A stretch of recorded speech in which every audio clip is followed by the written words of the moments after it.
Hi, welcome to class.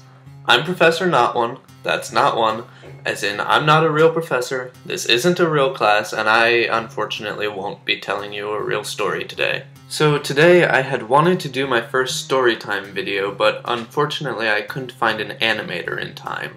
So storytime is going to have to be delayed a little bit until I can find an animator who can do some animation for my video. Instead, today I'll be talking a little bit about how Greek tragedies resemble American football games, the Investiture Contest of some random number AD, and my acting class. I'll start with football. Now, I'm not a big fan of football myself, so in case, like me, you don't really know how a football game works, let me just explain a little bit. At first, a few announcements are made about the two teams who are playing in the game. After that, the teams rush onto the field. The game itself is divided into quarters. Each quarter is separated by a short break, and after the game ends, all the teams exit the field. Similarly, in Greek tragedy, the prologue contains some background information about what has happened in the story so far. In the parados, the chorus and characters enter the field and are introduced.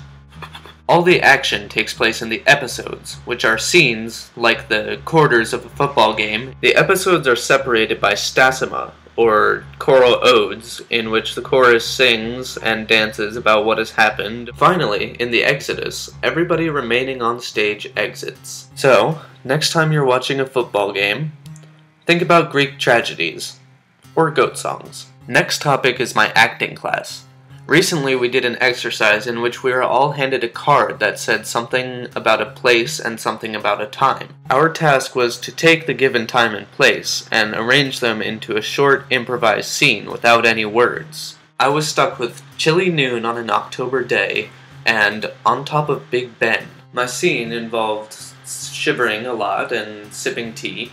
The tea was to show both that it was cold and that I was in England. And since I was on top of Big Ben, I just had to lean over the side of the edge to check the time. The scene ended up looking something like this.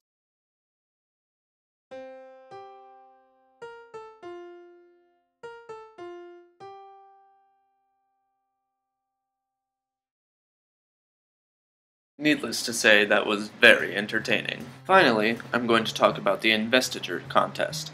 I learned about this in a class called Monastery and Cathedral Towns. In some random number, AD, Emperor Henry IV of the Holy Roman Empire had control over appointing the bishops in that area. This power originated with some of his predecessors, Henry III and Henry IV. Note, the Holy Roman Empires were not known for their very original baby names. Anyway, Pope Gregory VII was not very happy about the fact that Henry IV could appoint the bishops in the Holy Roman Empire, so he excommunicated Henry. Henry, in turn, marched his army to Rome, stopped along the way to build a cathedral, and then conquered Rome. When he got there, he replaced Gregory VII with his own pope. I'm not really sure why, but I find this whole struggle very amusing. It seems like two children trying to play over their favorite toy. I appoint the bishops. No, I appoint the bishops. No, me. No, me. Me. You're excommunicated, and I'm replacing you with my own pope. I'm gonna get new friends. Anyway, that's the Investiture Contest, and it's probably the most entertaining thing I've learned in that class so far, besides the fact that cathedrals are big. So, that's all for today. Like I said, I'm looking for an animator for my storytime video, so if you happen to know how to animate things, or know somebody who does, please let me know. Anyway, next week it's either storytime, or a lesson on why your life isn't boring. See you next time.